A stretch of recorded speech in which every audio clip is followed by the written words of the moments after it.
ನಮಸ್ತೆ.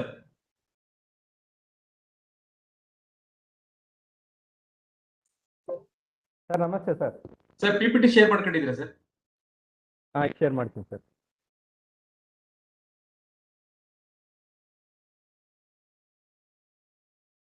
ಆಯ್ತಾ sir? Yes sir, full screen ಮಾಡ್ಕೊಳ್ಳಿ sir, full screen. Full screen ಮಾಡ್ತೀನಿ.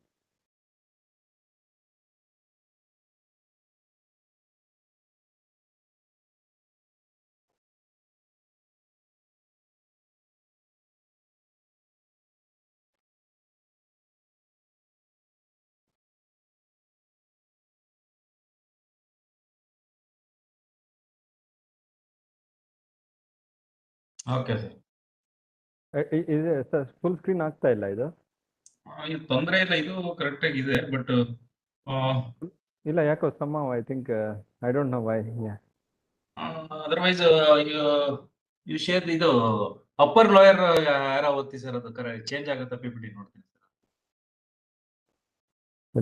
ಇಲ್ಲ ಬಂತು ನೋಡಿ. ಬಂತು, ಇವಾಗ ಬಂತು ಸರ್. ಅದೇ ಮೋಸ್ಟ್ಲಿ ಸ್ವಲ್ಪ ಗ್ಲಿಚ್ ಇರುತ್ತೆ. Yes sir. Don't mind sir, ನನಗೆ ಒಂದು 2 ಕ್ವಶನ್ಸ್ ಕಳಿಸ್ಕೊಟ್ರೆ ಮಕ್ಕಳುಗಳಿಗೆ, ಯಾಕೆಂದ್ರೆ ನಾನು ಸ್ವಲ್ಪ ಈಗಲೇ ಕಳಿಸ್ಲಾ ಸರ್? ಆಕ್ಚುಲಿ ಸರ್ ಈಗಲೇ ಕಳಿಸ್ಲಾ ಅಥವಾ ಲೇಟರ್? ಕಳಿಸಿ ಸರ್, ಕಳಿಸಿ. ಇನ್ನೂ ಒಂದು 6 ಮಿನಿಟ್ಸ್. ಇಲ್ಲಿ ನೋಡಿ ಸರ್, ಈ ತರ ಹಾಕಿದ್ದೀನಿ ನಾನು ಲಾಸ್ಟ್ಗೆ. ಇಲ್ಲಿ ನೋಡಿ, ಈ ತರ. ಬಟ್ ಮಕ್ಕಳು ಬರ್ಕೊಳ್ಳಲ್ಲ ಸರ್. ನಾನು ಬರ್ಕೊಳಲ್ವಾ? Okay, right. I will just send you now. ನಾನು ವಾಟ್ಸ್ಆಪ್ ಅಲ್ಲಿ ಕಳಿಸ್ಕೊಟ್ಬಿಡಿ. ವರ್ಡ್ ಅಲ್ಲಿ ಹಾಕೊಳ್ಳಿ. ನಿಮ್ಗೆ ಇದು ಕಳಿಸ್ಲಾ ವಾಟ್ಸ್ಆಪ್ ಮೆಸೇಜ್? ಪ್ಲೀಸ್ ಸರ್, ಕಳಿಸಿ ಸರ್, ಕಳಿಸಿ ಸರ್. ಈಗಲೇ ಕಳಿಸ್ತೀವಿ sir. Please sir. Actually problem based ಇದು. So I think they should put some effort ಅಲ್ಲೇ. ಎಸ್ ಸರ್, ಕಳಿಸಿ ಕಳಿಸಿ ಸರ್. ಓಕೆ, ನಾನು ಸ್ವಲ್ಪ ಹಿಂಟ್ಸ್ ಕೊಡ್ತೀನಿ ಲಾಸ್ಟ್ಗೆ. Okay sir. They may not be able to solve it on their own. ನೀವು end of the session ಈ ತರ 2 ಕ್ವಶನ್ಸ್ ಕೊಟ್ಟಿದ್ದೀವಿ. ನೀವು ವೆಬಿನಾರ್ ಗ್ರೂಪ್ಗೆ ನೀವು ನಾಳೆ ಮೇಲ್ ಐಡಿ ಮುಖಾಂತರ ಬರೆದು ಕಳಿಸಿ ಅಂತ ಒಂದು ಮಾತು ಹೇಳ್ಬಿಡಿ ಸರ್. ಆಯ್ತು ಸರ್, ಆಯ್ತು. So we join at 4 o'clock sir. ಒಂದು 2 ನಿಮಿಷ ನಮ್ಮ ಸಿಒ ಸರ್. ಆಯ್ತು sir, fine sir. Okay sir, thank you.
ಶುರು ಮಾಡೋದಾ sir?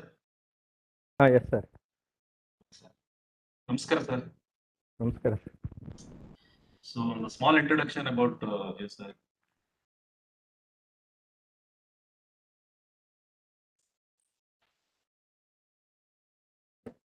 So today I welcome to today's resource person, Dr. D.H. Nagaraj, sir. Good evening, sir. Good evening, sir. And also, I'm heartily welcome to our Chief Executive Officer, Dr. Ramesh, sir.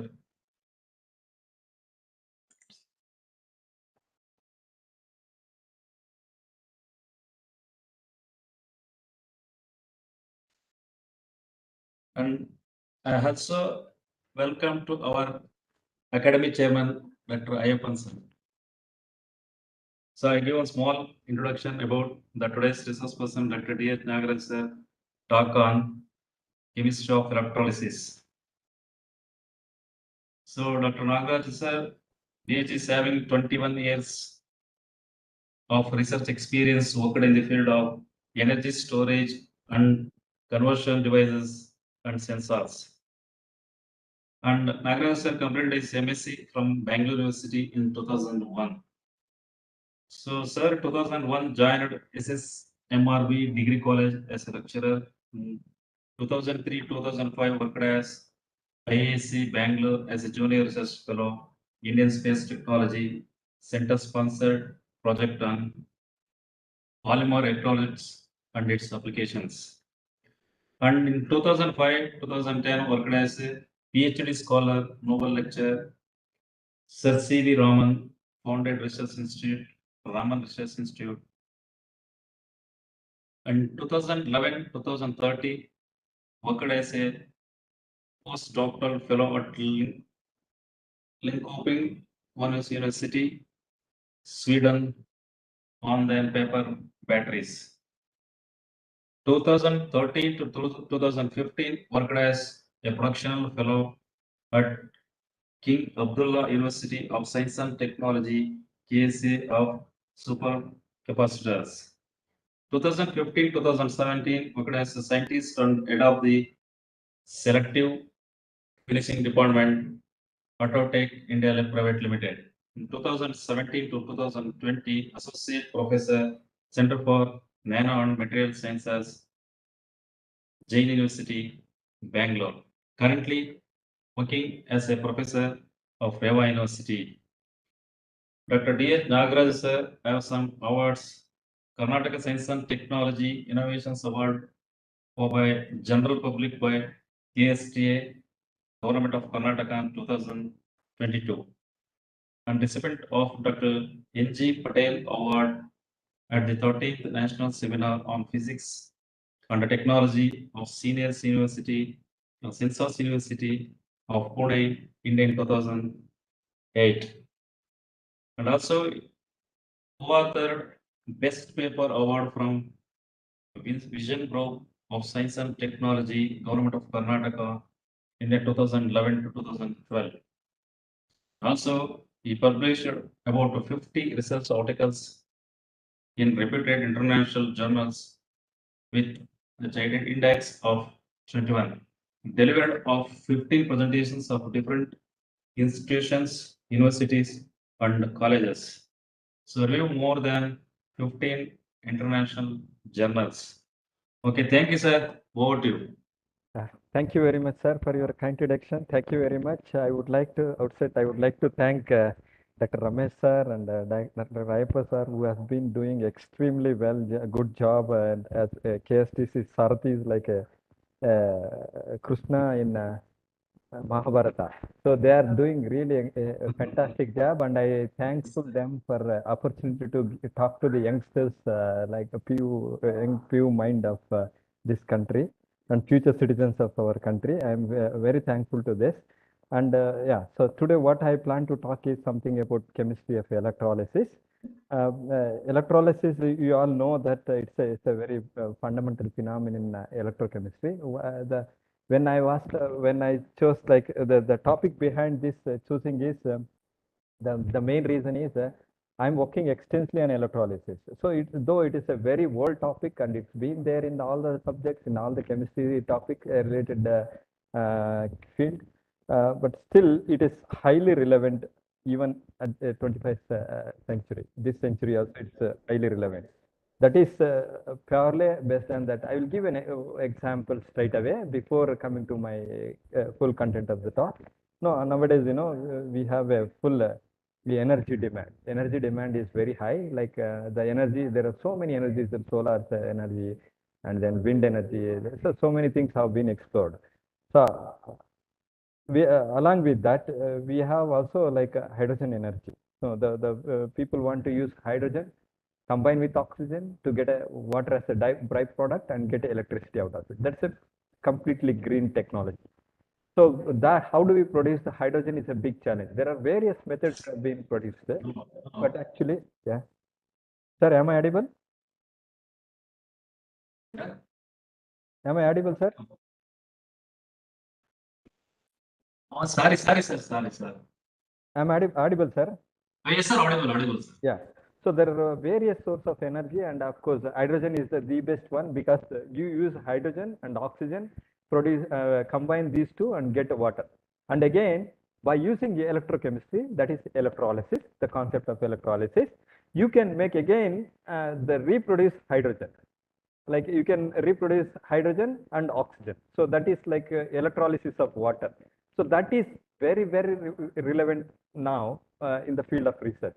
So completely you produce water as a byproduct, and again the byproduct again you convert back to the hydrogen and oxygen by electrolysis. So that is the kind of the application which we are looking at the moment using the electrolysis. So what is that relevant to the PU? Yeah, I mean, like you might be thinking that what is that? I don't need this one. Yes, you also required for the examination and a PU and other thing. It is very important from the point of the PUC exam or even from the point of the CET exam, whatever it is there or NEET. So today, what I would like to give is like these are the brief introduction. I'm not going to talk about much of what is electrolysis, which is relevant to the hydrogen generation, which is quite advanced. But what is required for you, I'll be talking, which is like very fundamental, and also I'll try to give some basic insight into how this electrolysis concept has been developed and what are its advantages and what advantage means in terms of application, how easy it is the process is. So the first thing I would like to highlight is like something like this, give me a minute, please. Yeah. So the what is electrolysis? Then like what has been done in the history of electrolysis and different electrolytic process. I'll not go into much details of each and every electrolytic process which has been using it, but I'll slightly touch up what are the like one example with like what is the fundamental requirement to do this. How do we look at the electrolysis? What is the minimum requirement to do the electrolysis? And of course, when you are talking about electrolysis, we cannot miss out the Faraday's law. And then what are the products of electrolysis and the factors which influence electrolysis. And then finally, application wise. And I will, at the end, I will give you some questions. I think the Siddesh sir has already, like just now I sent some 2 questions which will be circulated. And I will give you some sort of a hint. How do you solve those 2 questions to answer those? Yeah. So coming to the electrolysis, yeah. So you all know that this is it's a very old process. The electrolysis word contains lysis. Lysis means breakage. So how do you break that? That the breakage, the lysis, which is highlighted by the red line here, like by electro. What is that electro means? The current. Using the current, you are breaking down. So that's what is there, and which is non-spontaneous process. The process which is non-spontaneous. Non-spontaneous means it will not occur at its own. Like if you are all aware of thermodynamic principles. For anything to be spontaneous, delta G should be, that is free energy change should be negative. If you have a negative, for a spontaneous process, for a non-spontaneous process, delta G, that is a change in free energy should be positive. The process which are delta G is positive or non-spontaneous, and then by applying, for that kind of a reaction to proceed, we need to apply externally a current, that is a direct current, and which causes the breakage of. What is that breakage? You will know as we progress in the talk. So, I can define like this: electrolysis is a process by applying a current.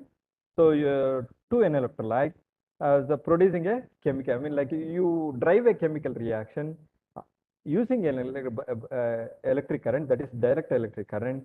So you produce some decomposition of the material, etc. kind of thing. So that process is called electrolysis.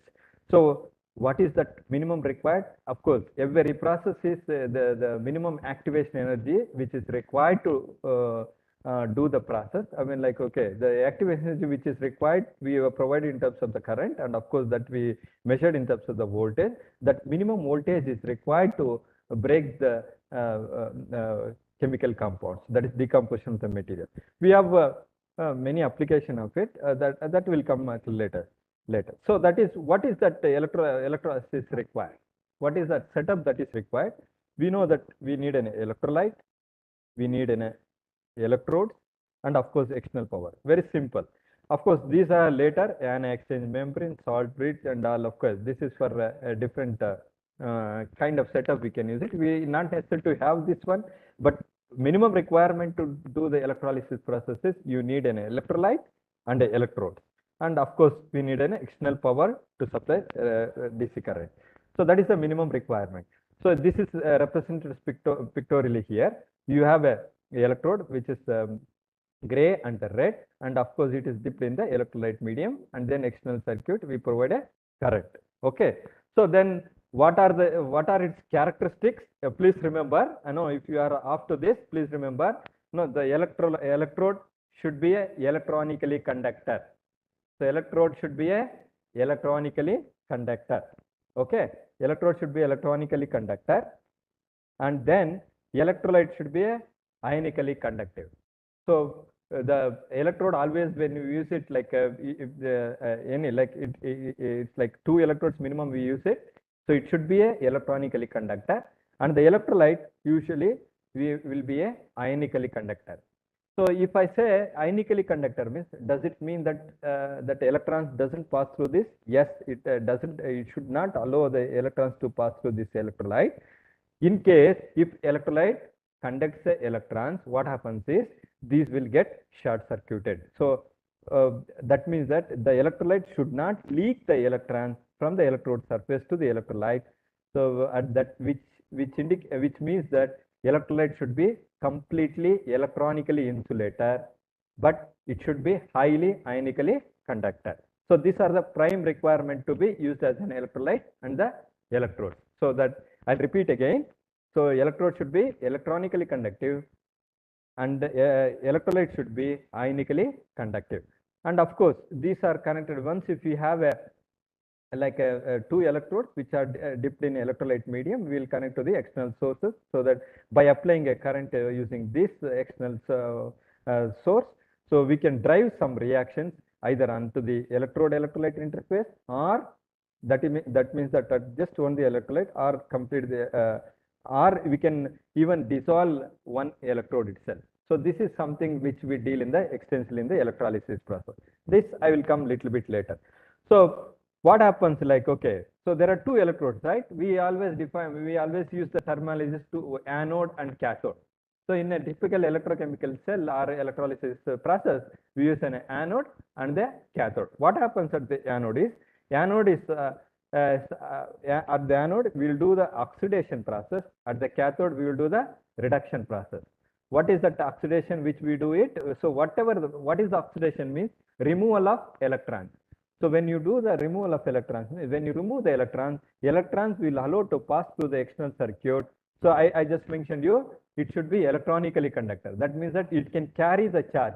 The charge carrying nothing but it's a current carrying. So the current means something like you are generating the electricity, and of course here you can either so these electrons will flow through the external circuit to the cathode, and here the cathode where reduction takes place means accept the electrons from this one and then undergoes reduction. This is a typical of electrode-electrolyte interface, where you have at anode you will do the oxidation, that means electrons you are removing it and pass to the external circuit, and then the cathode you use the that electrons and get reduced it. This is the typical one of the process which will happen in the electrolysis process. So I hope it's clear. So I'll repeat again. Anode is a place where you do the oxidation. Cathode is a place where you do the reduction process. So this is one, and this can be like by applying external current through this external circuit through the to the electrode, and you can drive some chemical reaction. So I'll mention you a couple of examples. So this is the typical of electrolysis process involved. So how that happened, is that it's a new technique, or how old it is? So without mentioning this, the process of electrolysis very, the history, I think it is not complete. So I just like quickly go through what are the major developments happen in the process of electrolysis. So in the year late 17th century, that is in 1785.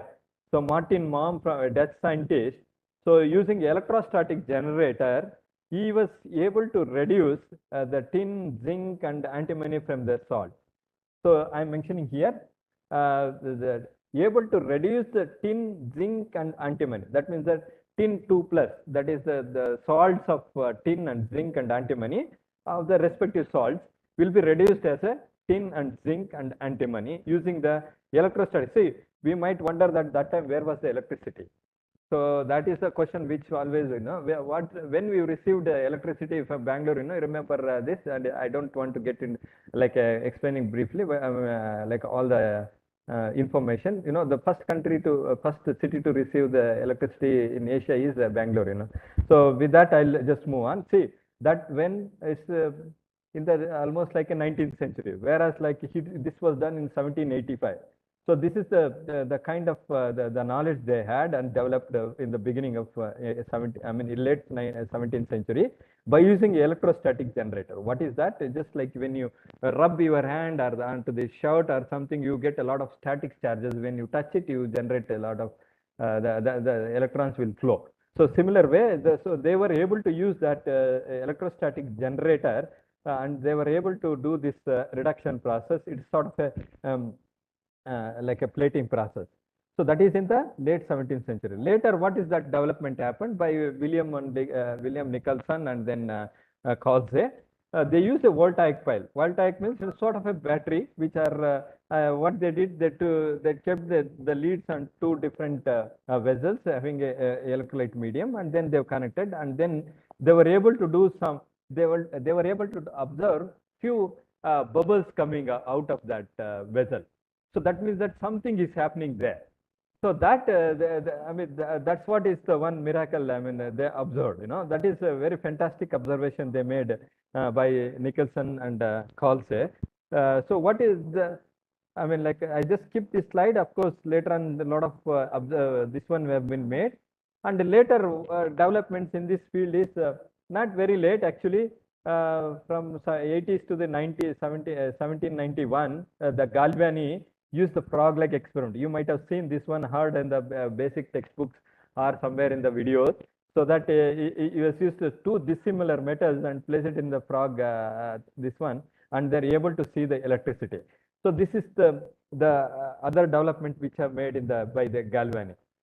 So the remarkable contribution in continuation of that was done by Humphrey, okay, who hypothesized you can see it's not only the two electrodes, so by combining one second, give me a minute. So two elements you can combine together by external electrical energy. So that is like by combining the two elements, you can generate the electricity. That's what demonstrated by Davy. So later on, so he was joined by a great man, Michael Faraday. Faraday joined as an assistant in that laboratory and see that discovered two laws. He was able to make a significant contribution in the field of electrochemistry and electrolysis. That is famous now also. Many people struggle to understand, even including me, like when suddenly something comes, So the Faraday's laws of electrolysis. This is a fantastic application. Nowadays we are using it in a dilute day-to-day basis. So he proposed in 1834. So 1790s to the 1834, the significant contribution very quickly to the field of electrochemistry. So that is electrolysis. Give me a minute. I'm unable to change the slide. Yes. Okay. So as I mentioned earlier, the electrolysis cell or electrolytic cell will have a component. Earlier I represented in one beaker, you have two electrodes. But you earlier days, the previously what people used to do is they don't want to mix up those two electrodes. I just mentioned the electrons, the electrolyte should not leak the electrons, and they were not having that kind of the materials which can really connect only ions. So they conventionally they used two different metals in a different electrolyte medium. That is like a zinc in a zinc sulfate, and then here as an example, copper in a copper sulfate, and these two are in a separate containers. And these were connected by a salt bridge. What is the application of salt bridge is to exchange the ions between the anode and the cathode. Here, which is the cathode and anode, you can just easily guess the zinc can easily oxidize, and of course it will drive the process, and you can externally connect the bulb which can glow.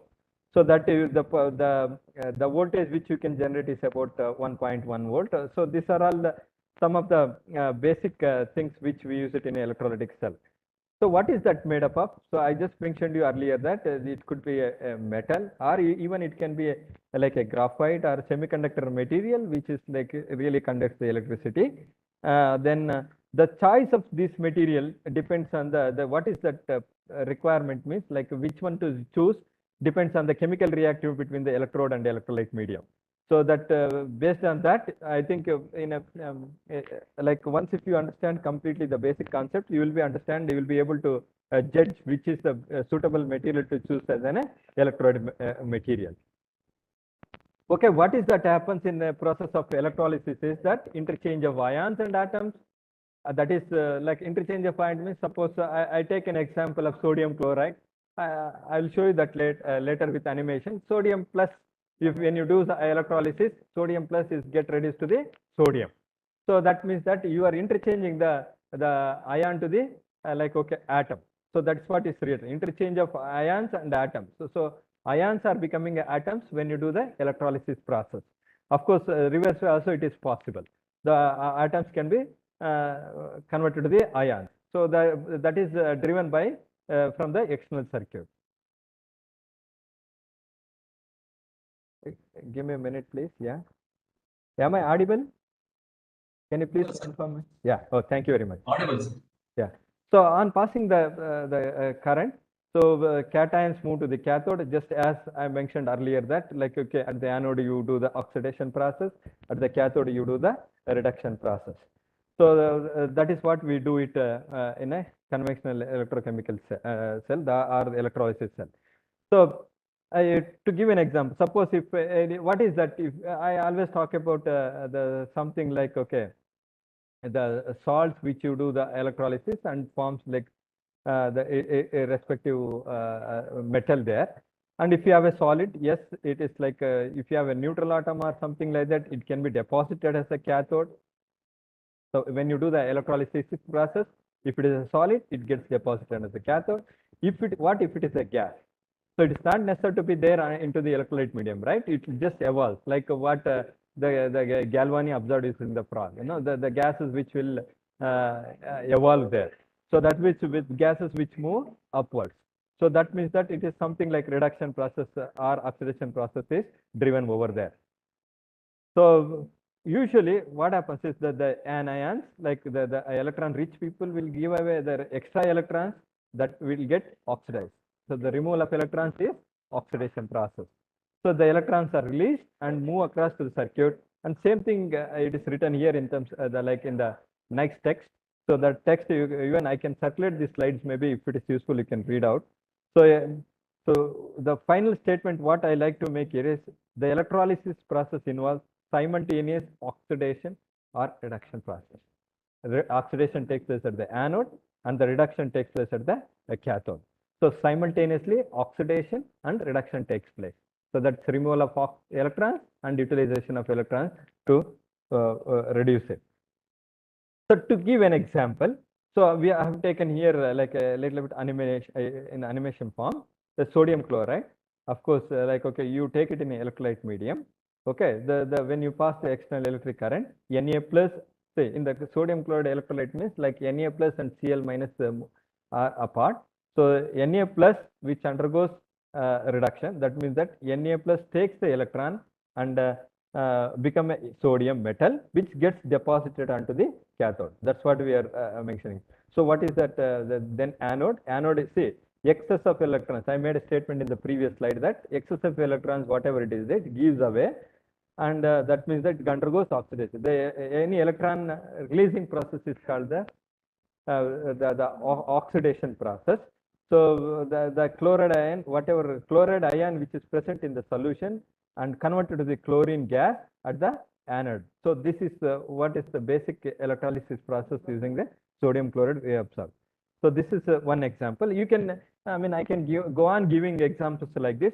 Basically, what is the fundamental principle behind is that, so at the cathode, you undergoes reduction. At the anode, undergoes the process undergoes oxidation process. So this can be driven by the like okay, the external circuit. Yeah. So what is that minimum requirement to the electrolysis? So I just mentioned you that okay, the minimum energy of activation is required. So normal chemical reactions, what we do is we supply, I mean, we mix two the reactants and then supply energy either by mechanical energy or by heating it. By heating it, you do the chemical reaction. You take all the thing in a round bottom flask, mix it and heat it. Then okay, the required amount of energy of activation is provided by a thermal. But in electrochemistry, in the electrolysis process, usually we provide the energy by external means by applying a potential. So the minimum potential is required. There is a minimum potential is required to drive this kind of any electrolysis process. So that is means it should be again like it follows the thermodynamic principle. What is that thermodynamic principles which really drive this process is, this this is the equation which you guys should remember. That is delta G should be delta G is equal to minus NFE. So delta G is equal to minus NFE. That means that the potential of I just mentioned you that in the beginning of my talk, that for any spontaneous process, delta G should be negative.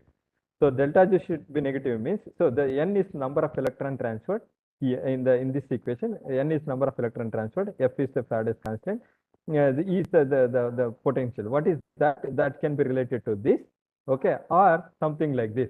The E of cathode minus E of whatever the potential which we defined in terms of the cathode potential, the difference in the cathode and the anode potential will give this something like this, and of course it should be negative. So then only it will become a delta G should become negative. Otherwise, what happens is the process is non-spontaneous process.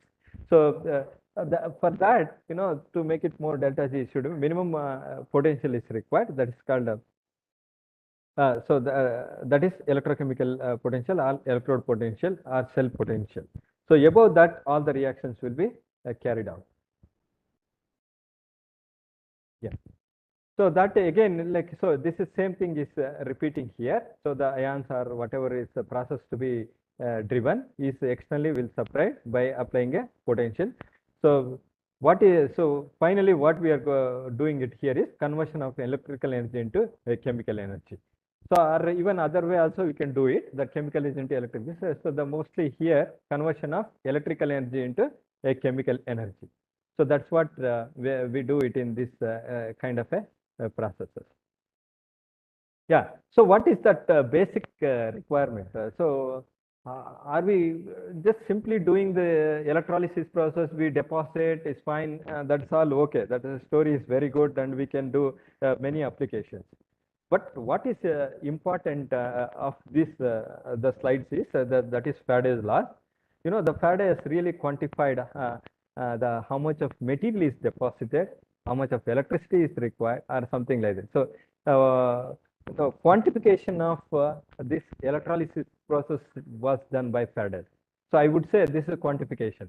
this has changed dramatic this one scenario in the field of electrolysis. So this is a really fantastic laws he proposed it, and please give me attention. I know this when you have one single process, when you have a single process, there are two laws of Faraday's, that is Faraday's laws of electrolysis. The first law, what it concerns is with one type of the reaction. So what it says is the amount of redox reaction depends on the quantity of electricity. Say how much of the reaction is happening there. The what is given here is the redox reaction. So that depends on the quantity of electricity which you passed. Okay, so that is like, okay, the amount of electricity which we can measure, the mass which is deposited, the mass which is deposited on the electrode surface is directly proportional to the quantity of electricity passed in the process. So when you remove this, the proportionality constant, you will put some this one, that is the constant, the proportionality the sign. When you put that, you will end up with the E, that is equivalent mass of the substance. So finally, you can have like this. So this is the first law of Faraday's, like you can divide by Faraday's constant 96,485. So you can just like work it out how this Faraday's constant and all is there. But at the moment, you just think that the amount of substance deposited or liberated at the electrode surface is directly proportional to the quantity of electricity passed. Okay, this is the fantastic law which we have proposed it, and we are widely accepted, and we are using like without any limitations of it. So the charge, whenever we have a charge, yeah, so the charge we can replace by current into T. Q is equal to I into T. So this is a very important equation. So at the end, I will give you the two questions based on this Faraday's laws of electrolysis to solve it. So this is, please remember, I'll repeat again, mass of the any material deposited or liberated on the electrode surface is directly proportional to the Q. When you remove the proportionality constant, proportionality symbol, then we will put as one constant, that is E, that is a equivalent weight of the mass of the substance deposited, and divided by 96,485, which is the Faraday's first law. And then Q, which is the charge, we can we can substitute Q, that Q is equal to current into time. So the how much time you pass the current will give the Q. So this is the Faraday's first law. I hope you understood. Okay. So by assuming that you know a little bit about it, that is the amount of material deposited on the electrode surface directly proportional to the quantity of electricity passed. So this is like to quantify the electrolysis process. That is all about Faraday's laws. So only thing, quantifying it, how much of electricity is required to do one drive a chemical process, electrochemical process, or like how much is deposited during this kind of a electrolysis process. So then second law, when you have two different substances, or when you are driving two different processes, what is that relation? You know, that is what is given by the second law. So the first law is about one single process. Second law is about two different substances undergoing the changes for the same current. So you are basically applying one single current and you are driving two different processes. That time, what is that is happening with it? How do you quantify it? Basically, quantification can be done for two different processes by supplying one current. One type of current is given by Faraday's second law. That is the mass of the one deposited divided by mass of the two. That is the ratio of the mass of the deposited of two different materials equivalent to their equivalent weights. That means that M1 divided by M2 is equal to E1 by E2. Okay.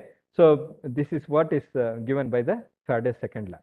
So the second law says is that mass of the two different substances deposited onto the respective electrodes is something is related to the equivalent weights.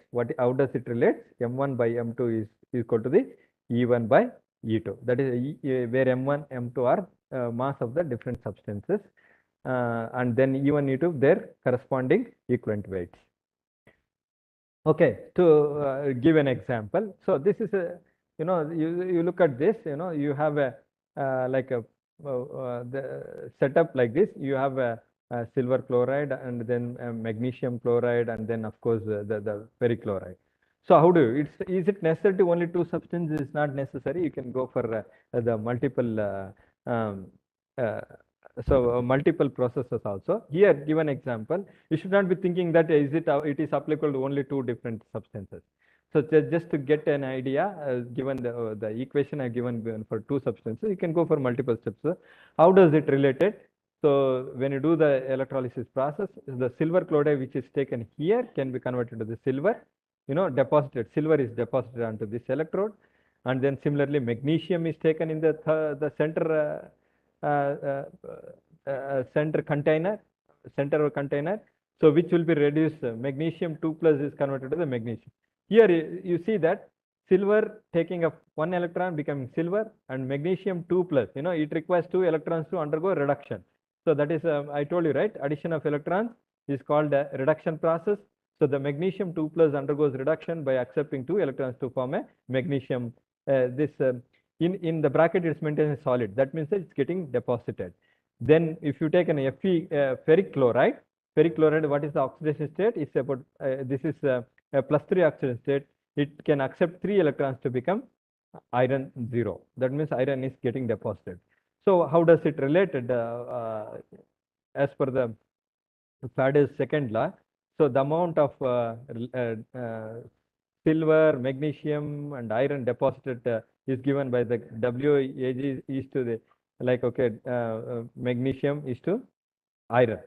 So that is given by, you see here, magnesium, mass of the silver deposited divided by 1. What is this 1 here represents? Please remember, that's the reason why I mentioned the 3 different oxidation states. So this is the number of electrons transferred in the process of reduction. And then for the magnesium, there are 2 electron transfer process, you have to divide by 2, and then 3 electron transfer process 3. That is the equivalent weight. Okay. So this is how you can calculate the amount of material deposited by using the Faraday's laws of electrolysis. So please remember, it's very important. Okay. So the mass deposited is directly in the electrolysis process directly proportional to the quantity of electricity passed. Quantity of electricity is given by, that is like, okay, how do you put that number in?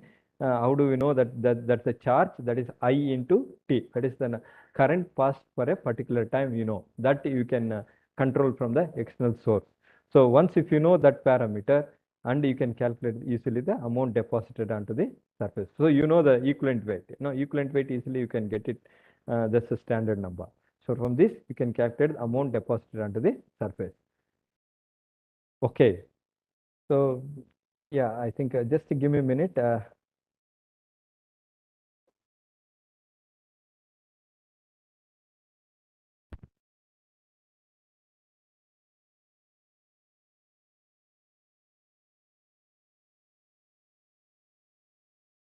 My internet connection, I think it's showing. Just give me a few seconds, yeah, before it gets disconnected.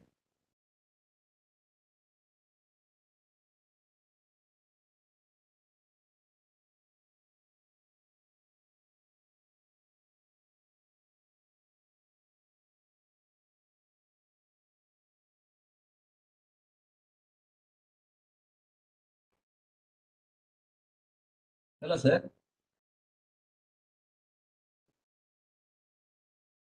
Nagaraj, sir.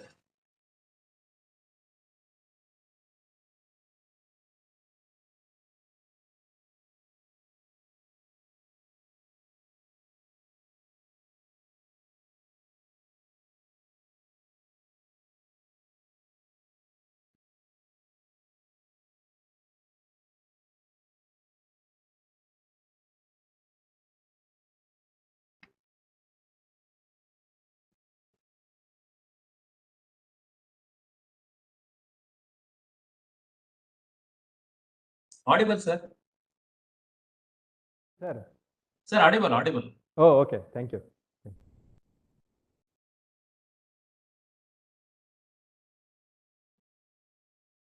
So that is so once if you understand this electrolysis process or Faraday's laws of electrolysis, the completely subject is done.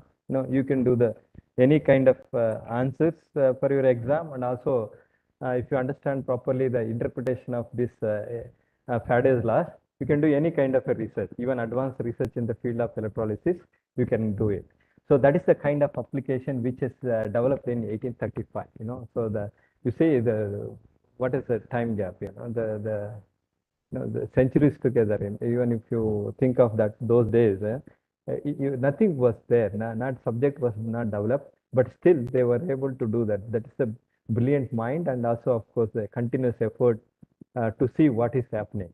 So whatever changes, I like to point here is that whatever see you during the laboratory or like we are studying it, so you need to carefully read or observe it. If you are an experimentalist, like when you're doing experiment, you have to observe very carefully, and any changes which is like a abnormal thing, if you are not able to understand it, try to dig it out. So that will help you out really uh, the realizing the subject. That is like it definitely it helps in understanding better. So once if you understand, you can put forward theories or your theories, one theory, or you can do the application of it. Yeah. So that is all the history and the Faraday's laws, and then coming to the factors which influence the electrolysis process. Every process have its own the factors which influences it, and here also the few listed here. The few factors which are listed here. Just give me a minute.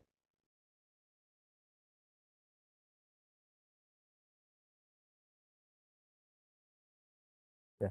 So that is the factors which influence the electrolysis nature of the electrode and nature and state of the electrolyte. So these are the processes. How does the nature of the electrode influences? That you'll understand little better when you go more into the subject of this electrolysis process. I don't just mention the factors, that's all. And then nature of the electrode potential, that is electrode potential of the ions. That the electrochemical series, right? So the one which is placed above can reduce the below one. So that is the one. So electrochemical series will help you out to explain this. And the over voltage at the electrode. This generation, which we are to, what is the over voltage? Extra potential required to do the electrolysis process from its equilibrium potential, the thermo equilibrium potential. So that is from you have some standard potential. So how much extra energy is required to cross that barrier, that barrier of energy of activation to do this process, that is called over voltage. So mostly nowadays, we always do this electrolysis process and interpret all the results in terms of the over voltage. That is like how much energy is required to drive this processes. So I'll highlight here what is that happening around the world. It's not only within my laboratory, even around the world. What people are doing is try to reduce this over voltage. That is the over voltage. Try to reduce. How do you do that over voltage reduce? Just do some catalysis. Use instead of simple like I just mentioned you right earlier electrode. Something like this. You have taken some electronically conducting medium. So you modify that. You modify with some sort of a catalyst. You modify the catalyst and bring down the catalyst may bring down the energy of activation. We know that catalyst brings down the energy of activation for any chemical reaction, which you have studied in chemical kinetics. So that way, by reducing the energy of activation, you bring down this over voltage. So if you bring down yes, yeah, I hope it's fine. Yes, sir.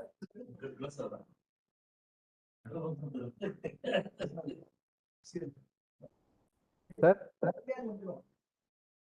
it's okay, sir.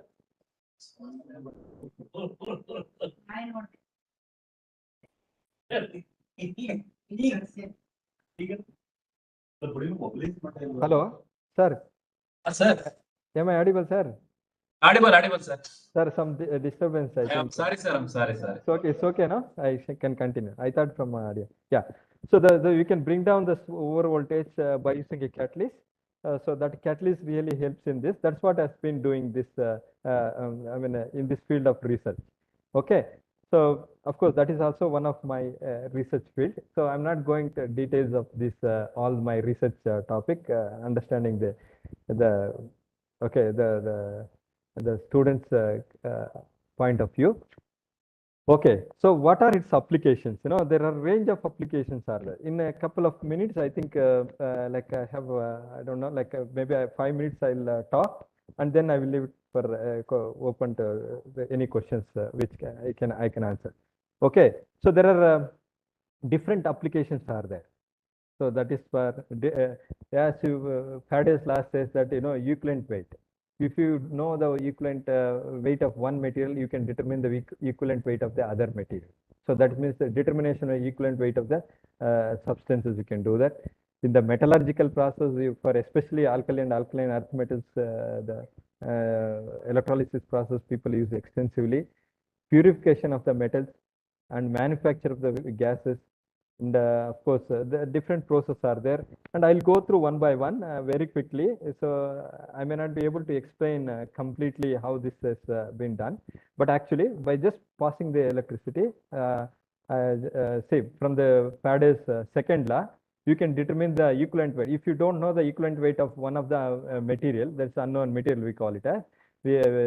So you can determine by using this process, by passing one current process into that and measuring the mass of the um, mass deposited onto the electrode surface, you can determine the equivalent weight. So that is a simple application of the Faraday's second law. So that is one good thing. Then electrolysis of molten salts. So the molten salts electrolysis, this has been done by the metallurgical process also, but they're very energy intensive process. When you need very high temperature, all the stuff. When you go for high temperature, a lot of other limitations will be there using the material which has to withstand very high temperature, stuff like this. So in that case, especially for alkali and alkaline earth metals, you can use this kind of a process to do this. To do the electrolysis. So that way you can really produce very high useful materials. Okay, so that is the electrolysis process of for alkali and alkaline earth metal. Then you can do the purification of the metal. How do I do that purification of the metal is like you can take that impure metal and made it as an so salt with impure metal and anode and pure metal as a. So you take as a pure metal as a cathode, okay, and impure metal as an anode, and then you dissolve the anode. Right? Like by passing the electricity, you can do the oxidation process. So you take an electrolyte which is quite inert in the electrolysis process. So you just dissolve it basically by applying the external energy. You can dissolve it. That is which one you are going to dissolve here is the impure metal which you made by different processes. So what happens is like, okay, when you do this process, it will dissolve as its ions. So here is given as a impure copper. Copper will dissolve as a Cu2 plus and goes there and gets deposited. So you will get a very pure metal at the cathode. So the copper will get deposited, and that's how you do the purification of the metal. So you can purify the metal by using this process. So that is one of the applications. So some couple of more this there electroplating. You all know that the advantage of electroplating, a nice finishing. Now we have a range of finishes. Even the kind of application which we think is like even the plastics and the plastics also we can coat different metals of different shiny nature, and the chemistry has developed so much that you can have a different kind of finishes. You can have a different shade. Recently I just come across that the chrome metal which looks like a steel and the plastic. Whatever the logos and other thing in the car automobile thing, that is logos is the plastic one on top of it looks a steel like material. That is a chrome deposition. that kind of a chrome deposition, you can have almost like 45 shades, it seems. Not that only steel looking, you can have a different shades. So that is the application of the electroplating, which is again the in the electrolysis concept. So this is one of the application. So then the electroforming. It's not necessary to be like, okay, the one kind, if you can produce a different shape material. So how do I make it, this, you have something like a mold on top of that, you make something like a conductive. So which is a conductive you make as a, especially the cathode. Okay, the cathode you make as, if you want to have a shape of like a water bottle. So you keep that mold, on top of that, make it a conductive using a carbon coating. So by the carbon mold of whatever the water bottle mold, you'll have a carbon coating. On top of it, you deposit, and later on you take out the mold along with the carbon, and you'll get a required shape. So this is called electroforming. So you whatever shape is required to form an it's something like objects you can do using the electroforming processes. So that is also application of electrolysis. And yes, I am unable to move the slides. Yeah. So we can go on giving examples like this. Now you can do the manufacture of some compounds. Here is an example where chlorine gas production and NaOH production. So you take this, the brine solution, and then chlorine gas, NaCl, and then if you have the right medium, you can produce the sodium hydroxide. So I'll not go into much details of this. How do you produce sodium hydroxide or chlorine gases, etc. But these are some of the applications which you can think of from the electrolysis. In addition to that, you can do the crystallization very specifically, and then like, okay, how does you do that? You can this is mostly like the electroplating concept, but very directed way you can do the crystallization process. This is a little bit more advanced. I just mentioned you that you can do this process by electrolysis. So the nucleation and growth of any the chemical process can be controlled by electrolysis process if it is electroactive. Yeah. So with this, I think I will end my talk. Before I do that, the organizers of KSTA has asked me to frame two questions. So they told me to give two questions. I have given the problem-based the questions. Please note down. I think even the KSTA members, I think, have circulated this two questions. So what is that? The iron pipe with 14 centimeter diameter, and you have basically dimensions are given here, and then you pass the current of 25 amperes. So then what is that? What will be the loss of mass from zinc anode, and what will be the time required? So basically, I told you, right, the charge is equal to Q is equal to I into T. The mass which is produced is directly proportional to the quantity of electricity passed. And few information has been given here. The density is given. This is the indirect way of solving it. So you should know what is the area or the volume which we are using it. So volume is given by this. Given a hint. So the hint is something like this. The 2 pi r into L. The volume is given by 2 into pi into r into L. So this is the one. Of course, the density is given here. And the mass of the zinc coated also is given, a little bit hint. And this I'm not going to reveal the next part of it. You take this as a hint, and please solve it and send it back to the webinar group ID.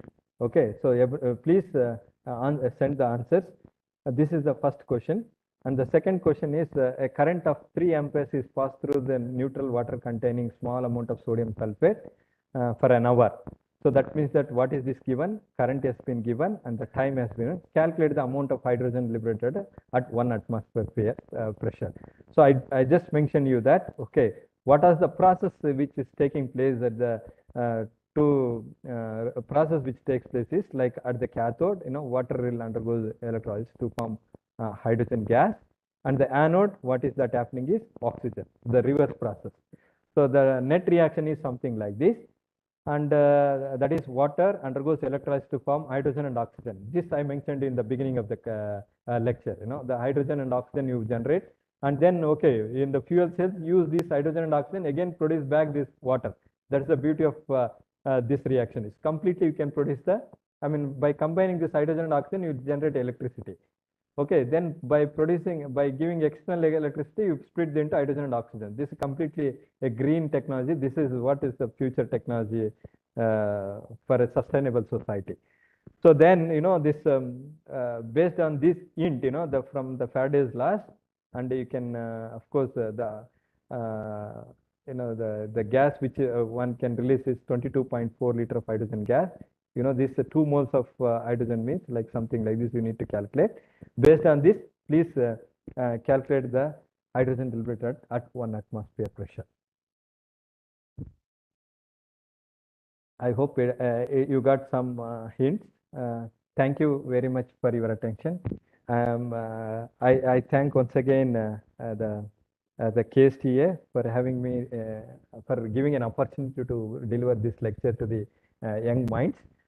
I hope it is useful. I made a little bit of justice for my presentation, for the topic of presentation. Any questions, if it is there, I'm happy to answer. So thank you, sir. Yeah. Thank you, sir. Thank you, sir. Thank you. Thank you very much. Any questions from students, audience? So ಏನೇ questions ಇದ್ರು ಈಗ sir ಜೊತೆಲೇ ಇರ್ತಕ್ಕಂಥ ಸಂದರ್ಭ. So ಯಾವುದೇ questions ಇದ್ರು ತಮ್ಮ ಯಾವುದೇ ಒಂದು ಇದಿಲ್ದೇನೆ ಕೇಳಬೇಕಾಗಿ ಒಂದು ವಿನಂತಿ.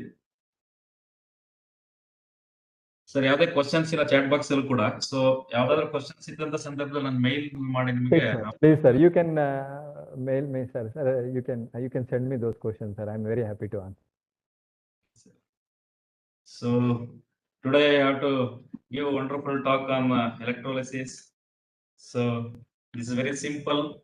ಮಕ್ಕಳಿಗೆ ಭಾರಿ ಸರಳವಾಗಿ ಸುಲಲಿತವಾಗಿ ಸಿಕ್ಕಿದಂತ 1 ಗಂಟೆ ಸಮಯದಲ್ಲಿ ತಾವು ಭಾರಿ ಅದ್ಭುತವಾಗಿ ಎಲೆಕ್ಟ್ರೋಲಿಸಿಸ್ ಅಂದ್ರೆ ಏನು, what is electrolysis, history of electrolysis and process of electrolysis and also what are the factors affecting electrolysis ಎಂಬ ವಿಷಯಗಳನ್ನ ಮಕ್ಕಳಿಗೆ ಭಾರಿ ಸಂಪೂರ್ಣವಾಗಿ ತಿಳಿಸ್ಕೊಟ್ಟಿದ್ದೀರಾ ಸರ್. ಸೊ KSTಯ ಪರವಾಗಿ ಹಾಗೂ ನನ್ನ ವೈಯಕ್ತಿಕವಾಗಿ ನಮಗೆ ಧನ್ಯವಾದಗಳು ಸರ್.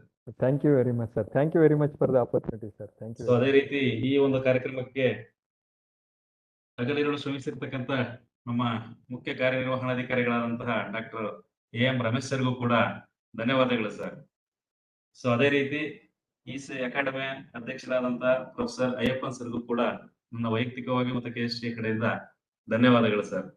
ಸೊ ಅದೇ ರೀತಿ ಈ ಒಂದು ಕಾರ್ಯಕ್ರಮಕ್ಕೆ ನಮ್ಮ ಎಲ್ಲಾ ನನ್ನ ಸ್ನೇಹಿತರು, ಕಲೀಗ್ಸ್ ಮತ್ತೆ ಟೆಕ್ನಿಷಿಯನ್ಸ್ ಇದಕ್ಕೆ ಅಭೂತಪೂರ್ವವಾದಂತಹ ಒಂದು ಸಹಾಯವನ್ನು ಮಾಡಿರ್ತಕ್ಕಂಥ ಸಂದರ್ಭದಲ್ಲಿ ಅವ್ರಿಗೂ ಕೂಡ ಧನ್ಯವಾದಗಳನ್ನ ಅರ್ಪಿಸ್ತಾ thank you sir once again. Thank you very much sir. Thank you very much. So ವಿದ್ಯಾರ್ಥಿಗಳಲ್ಲಿ ಒಂದು ಮನವಿ. ಸೊ ಡಾಕ್ಟರ್ ನಾಗರಾಜ್ ಸರ್ ಅವರು ಕೇಳಿರ್ತಕ್ಕಂಥ 2 ಕ್ವಶನ್ಸ್ ಗಳಿಗೆ ನಾಳೆ ಬೆಳಿಗ್ಗೆ ಎಲ್ಲರೂ ಕೂಡ ಯಾರು ಹಾಜರಾಗಿರ್ತಾರೆ ಎಲ್ಲಾ ವಿದ್ಯಾರ್ಥಿಗಳು ಕೂಡ ಕಡ್ಡಾಯವಾಗಿ ಉತ್ತರಗಳನ್ನು ಬರೆದು ನಮ್ಮ ಅಕಾಡೆಮಿಯ ಮೇಲ್ ಐಡಿಗೆ ಕಳುಹಿಸತಕ್ಕದ್ದು. ಹಾಗೂ ನಾಳಿನ ಉಪನ್ಯಾಸ ಕಾರ್ಯಕ್ರಮದಲ್ಲಿ ಡಾಕ್ಟರ್ BV ಶಿವಪ್ರಕಾಶ್ ಸರ್ ಅವರು ಪ್ಲಾಸ್ಟಿಕ್ ವೇಸ್ಟ್ ಹಜಾರ್ಡ್ಸ್ ಇನ್ ಎನ್ವಿರಾನ್ಮೆಂಟ್ ಪ್ರಿವೆನ್ಷನ್ ಎಂಬ ವಿಷಯದ ಮೇಲೆ ನಾಳೆ ಉಪನ್ಯಾಸ ನೀಡಲಿದ್ದಾರೆ. ಇವತ್ತು ಯಾವ ರೀತಿ ಸೇರಿದ್ರೆ ವಿದ್ಯಾರ್ಥಿಗಳು ಅದೇ ರೀತಿ ಕಡ್ಡಾಯವಾಗಿ ಎಲ್ಲರೂ ಹಾಜರಾಗಿ ಈ ಒಂದು ಕಾರ್ಯಕ್ರಮವನ್ನು ಯಶಸ್ವಿಗೊಳಿಸಬೇಕಾಗಿ ಮತ್ತೊಮ್ಮೆ ತಿಳಿಸುತ್ತಿದ್ದೇವೆ. Okay, thank you, sir. Thank you very much, sir. Thank you very much. Thank you all. Okay, thank you, sir. And I am very thankful to you, sir. I don't know. Okay, sir. Thank you, sir. Siddhegowda, sir. Thank you very much. Thank you. Welcome, sir. I can log off, sir.